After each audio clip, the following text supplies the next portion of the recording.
কেমন ছিল শোনো বলি, আমার চোখে দেখবে ফিরে হারিয়ে যাওয়া স্মৃতির গলি। আমার সময়, আমার সময়, আমার সময়, আমার সময়।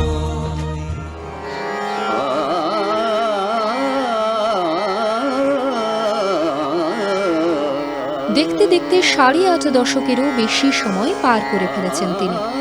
একসময় তার পায়ের কাজে মুজি ছিল কলকাতা ময়দানের তামাম দর্শককুল। ফুটবলে বর্ণময় কেরিয়ারে স্থানীয় স্তরের ছোট ক্লাব থেকে ময়দানের নামকরা ক্লাব সবই আছে।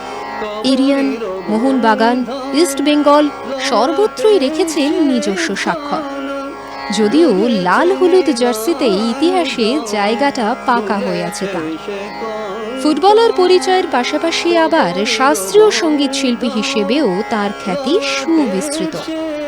ছন্দময় ক্রীড়াশৈলীর সঙ্গেই দিব্যি মিলেমিশে যায় তানপুরার সুমধুর তান। তিনি সুকুমার সমাজপতি। জন্ম পাবনায় হলেও ছোটবেলার পুরোটা কেটেছিল কলকাতার কালীঘাট পাড়ায়। যৌথতার শৈশবে পেয়েছিলেন এক সমৃদ্ধ পারিবারিক উত্তরাধিকার। আমাদের পরিবারটায় খেলা, গান বাজনা, আঁকা, পড়াশুনো সব কিছুই ছিল একদম ভীষণভাবে মিক্সড একদম ভেতরে। তো আমি ছেলেবেলায় ওইরকমভাবেই মানুষ হয়েছি ছেলেবেলার থেকে কালীঘাটে। আমার দাদু খুব নামকরা উকিল ছিলেন, ঈশ্বর নিবারণচন্দ্র সমাজপতি। এবং সত্যি বলছি, আমার অস্তিত্ব আজকে দাঁড়িয়ে আছে আমার দাদুর জন্যে।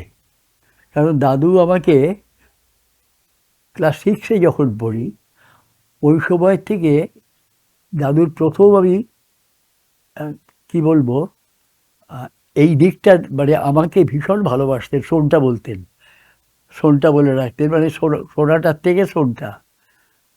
তো দাদু ক্লাস 6-এর পরীক্ষা হয়ে যাওয়ার পরে, আমরা শীতকালে আগে তো পরীক্ষা হতো নভেম্বরের এন্ডে হয়ে যেত, আমরা ইয়েতে যাব, ক্রিকেট খেলতে যাব ইয়েতে জেল মাঠে, প্রেসিডেন্সি জেল মাঠে। দাদুর তখন ছুটি,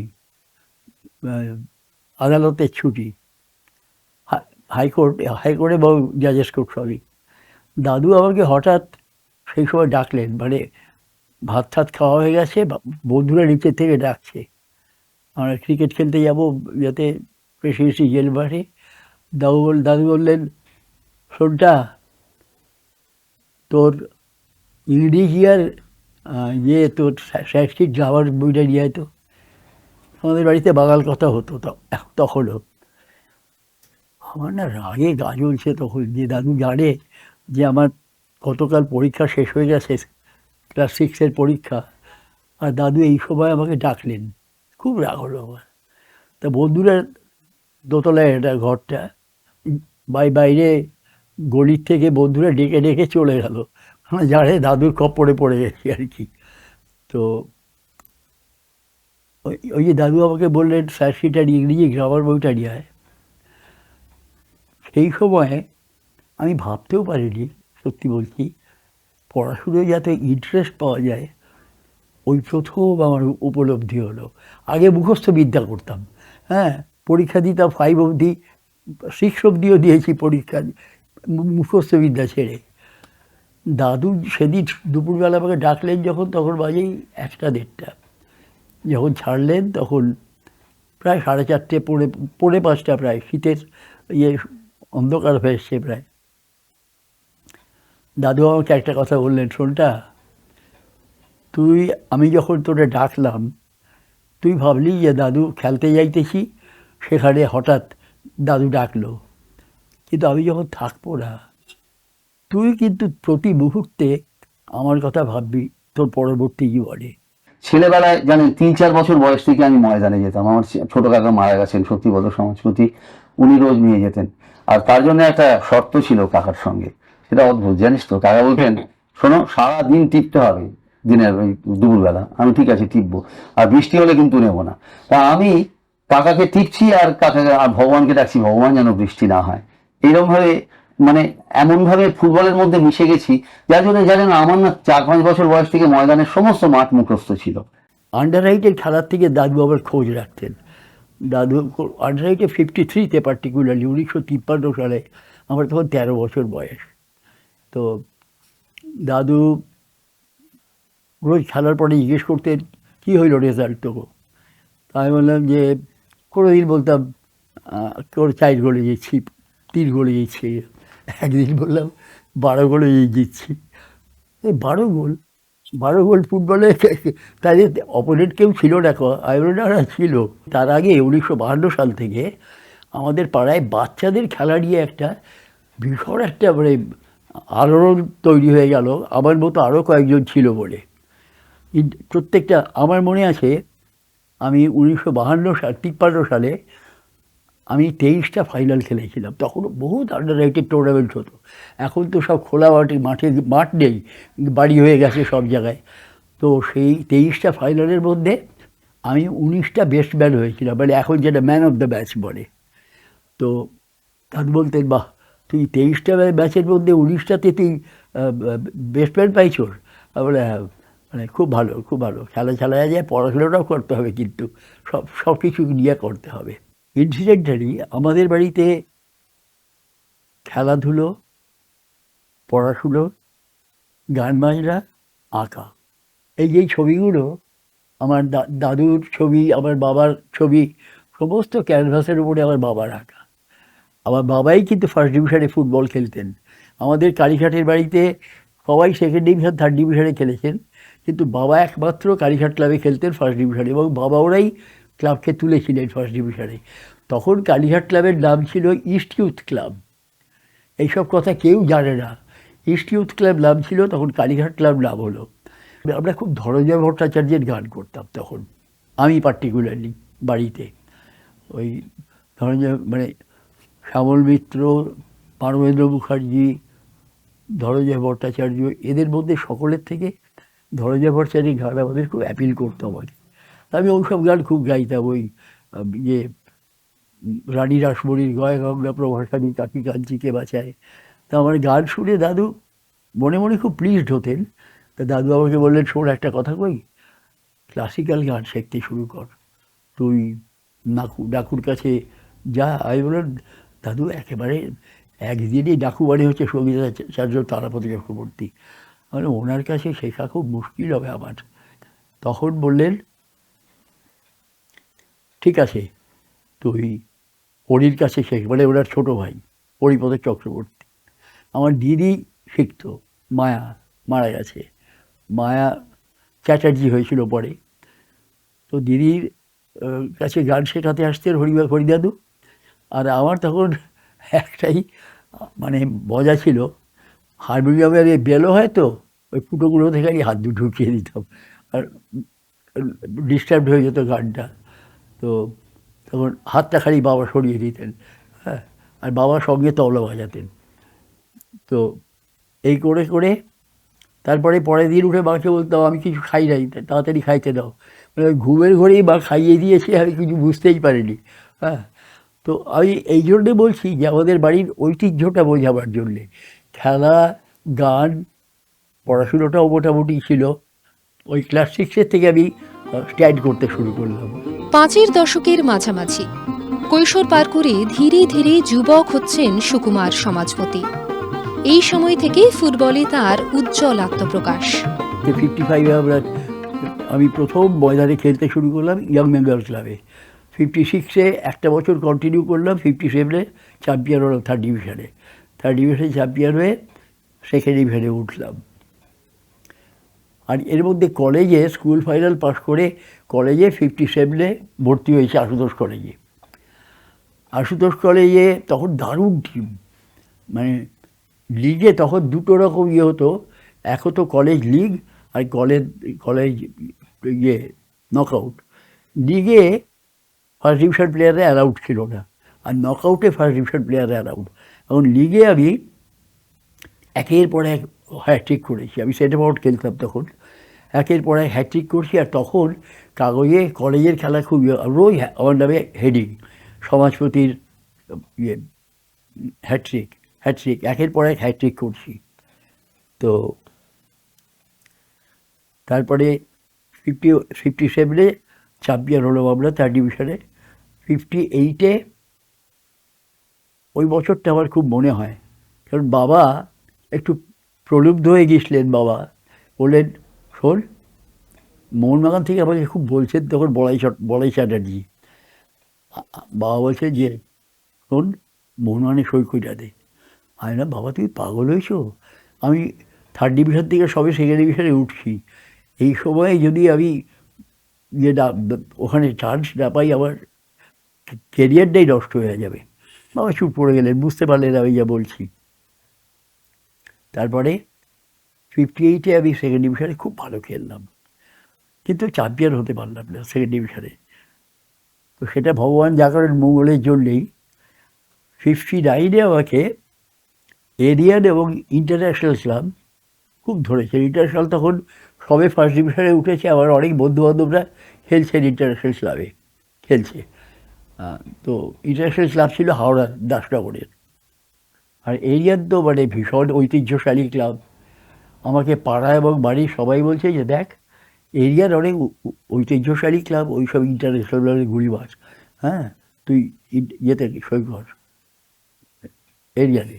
তাই করলাম। First batch 1959, first batch against eastern railway. তার আগের বছর ইস্টার্ন রেলওয়ে ওই একবারই চ্যাম্পিয়ন হয়েছে, লিগ চ্যাম্পিয়ন, কলকাতায়। তো আমি এরিয়ানের হয়ে খেলছি। এরিয়ান মাঠেই খেলা, মানে মহামেডান মাঠে। তখন এরিয়ান মাঠটা মহামেডান মাঠ ছিল, এরিয়ান এবং মহামেডান যুগ্মভাবে। পরে এরিয়ান চলে এসেছিল ইস্টবেঙ্গল মাঠে। ওই দিন আমি ইস্টার্ন রেল এবং আমাদের সব ওই লাস্ট খেললো ডাটকি, মানে অসীম সোম। তারপরের দিনই অ্যাক্সিডেন্ট হয়ে, রেলওয়ে ইয়েতে অ্যাক্সিডেন্ট হয়ে মারা গেল বাঘাসোমের ছেলে। বাঘাসোমের দুই ছেলে খেলতেন ইস্টার্ন রেলওয়েতে, একজন হাফে তাপস সোম, আর অসীম সোম ছিল ডাটকি, ওর নাম। খুব ভালো খেলতো ইনসাইড ফরওয়ার্ড, সেটা ফর তাপস বোস, ইস্টবেঙ্গল ফেরত। Right inside Sunil Nandi, left out দিলু দাস, রাইট আউট প্রদীপ ব্যানার্জি। হ্যাঁ, ওই টিমের এগেনস্টে আমি ফার্স্ট, আমার প্রথম ডিভিশনে খেলা, জীবনে প্রথম। আমি একদম ছত্রাকার করে দিয়েছিলাম দেয়াকে, ইস্টার্ন রেলকে। ড্র গেল কোনো রকমে, কিন্তু আমি একটা স্টেপ চুরি করলাম একটা জিনিসে। আমাদের রাইট আউট একটা ছেলে ইয়ে করেছিল, ব্যাক পাস করেছে, আমি সেটা ফরওয়ার্ড। আমি দেখালাম যেন আমি রিচ করতে পারলাম না, কিন্তু আই কুড রিচ। তো আমি চেপে গেলাম, পাছে মিস হয় বলে। তো অশোক মিত্র আমাদের ফুটবল সেক্রেটারি ছিলেন এরিয়ানের। অশোকদা বললেন, নো টু দ্য ডাকলাম, যেতে শ্যামবাজারে থাকতেন। সমাজ, তুই আজকে অনবদ্য ফুটবল খেলেছিস, কিন্তু তুই লাস্টে ওই গোলটা কিন্তু তুই স্টেপ চুরি করলি।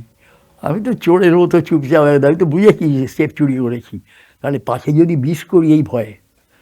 তো তারপরের দিন কাগজে খুব লিখলো, স্টেটসম্যানে particularly, of the new recruits, Samajpati showed commendable dash in his books. He should be heard of more frequently as the season advances. এবং ট্রু টু দ্যাট, আমি ওই বছর মানে ফাটাফাটি ফুটবল খেললাম। একদম মোহনবাগানকে দাঁড় করিয়ে দিলে আইএফএ সেই ফাইনালে।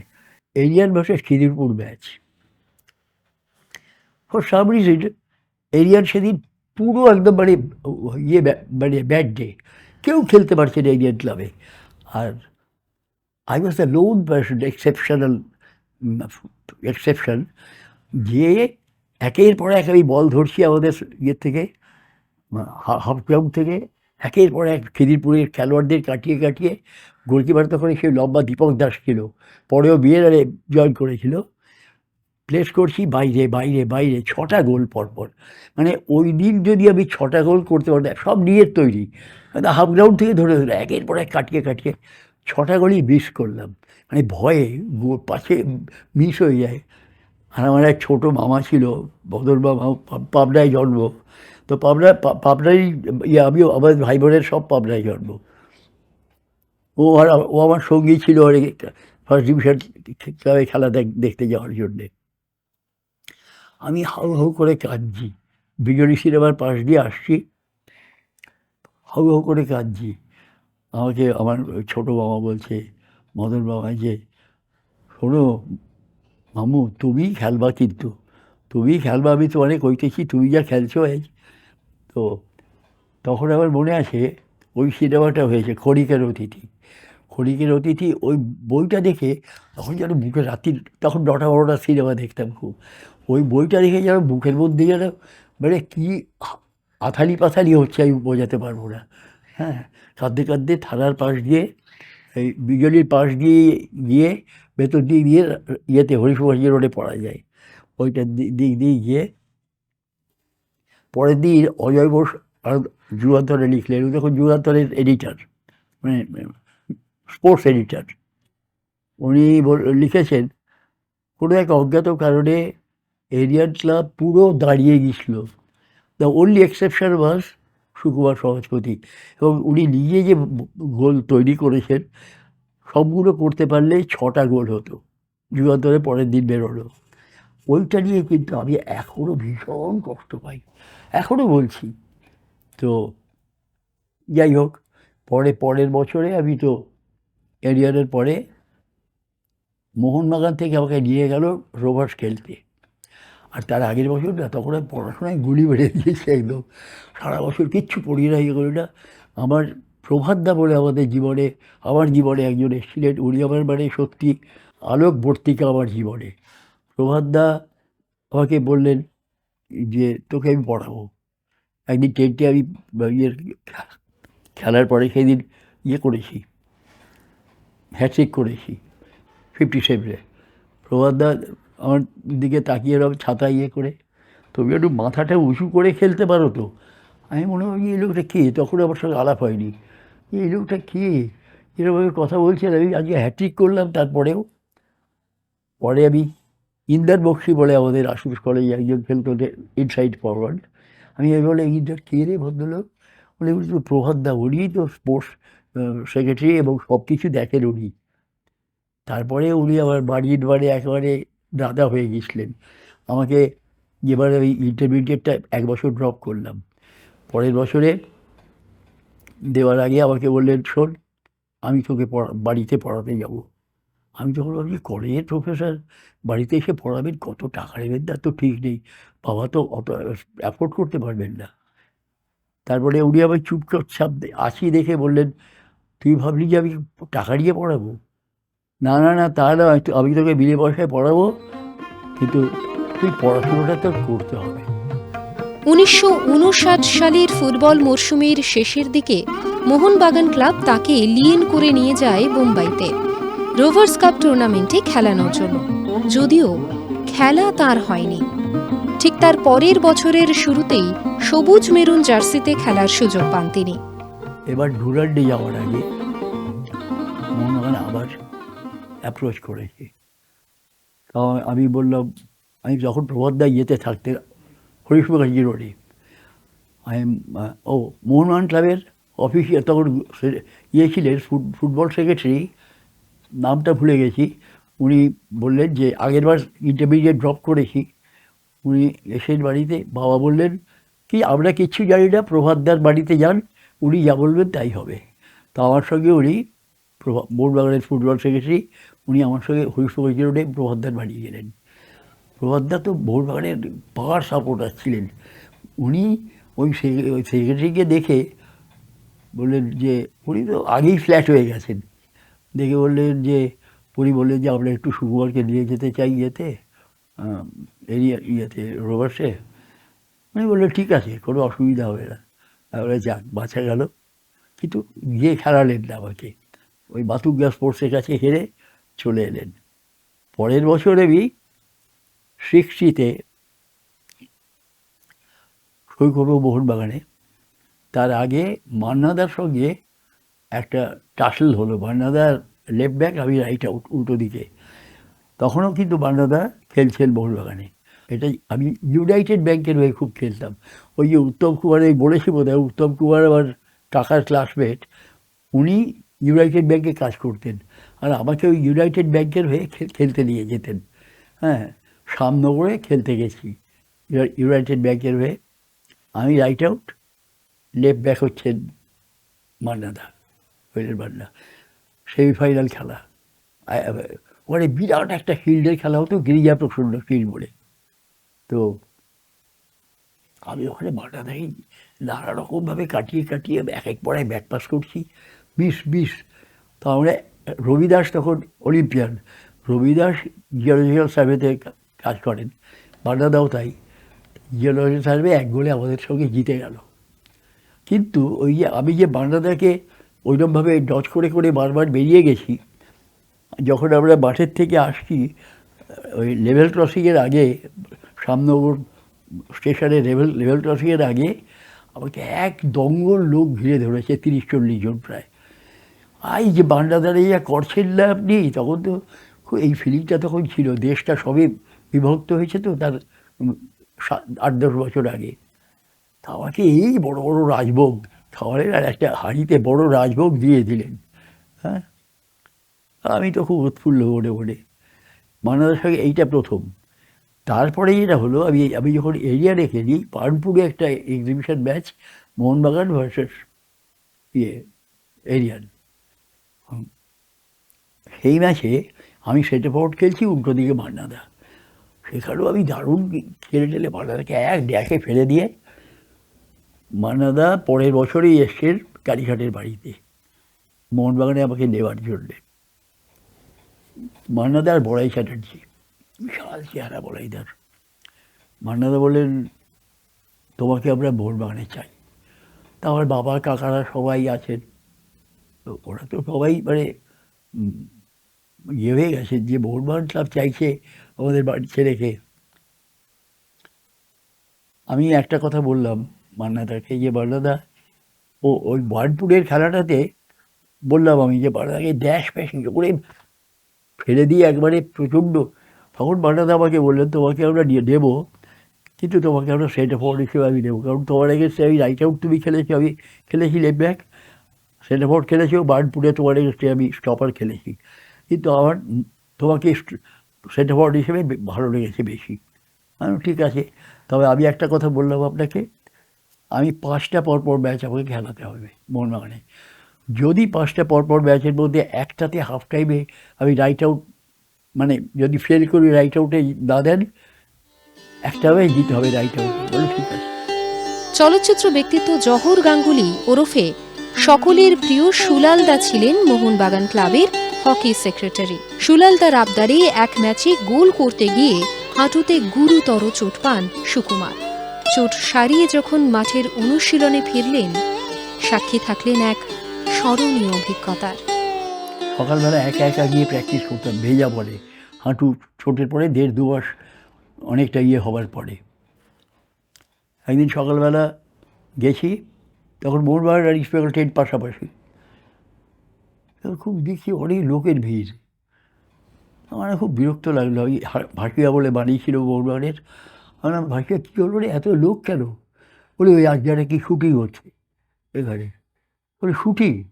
তো আমি তো মোহনবাগানে, তখন আমি ইস্টবেঙ্গলের দিকে চলে গেলাম। ওইখানে আমি একা গিয়ে প্র্যাকটিস করছি। তখন এবারে দেখি উত্তম কুমার, তারপরে সুচিত্রা সেন, সেই ওই যে সপ্তপদী শুটিং হচ্ছে, সুচিত্রা সেন পরে গাউন পরে বাইরে বসে আছে। তা আমাকে অজয় বিশ্বাস, মানে নারায়ণ, আমাদের কলেজে খেলতো, ব্যাকে খেলতো, ওর সঙ্গেই প্রথম বিয়ে হয়েছিল এই যে হিন্দি বইয়ে যিনি খুব রাখি বিশ্বাস, রাখি গুলজার যিনি হয়েছিলেন পরে, রাখি বিশ্বাসের সঙ্গে ওর বিয়ে হয়েছিল।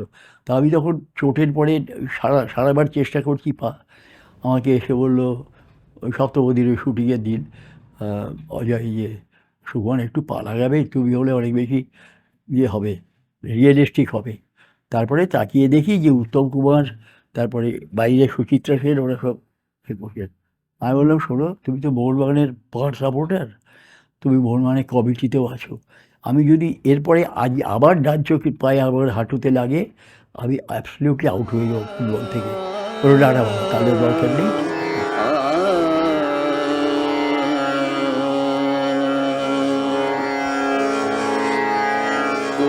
যেন ভাসে গধূলি আকাশে বাঁশরের উন্মনা ছন্দ ধীরে ধীরে চলে রাজনন্দিনী গায়ে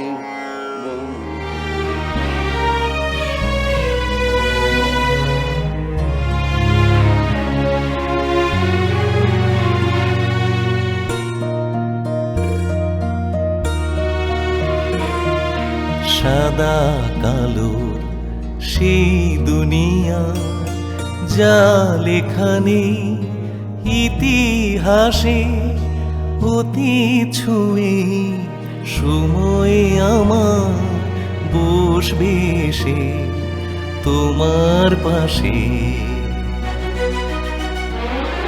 আমার সময়, আমার সময়, আমার সময়, আমার সময়।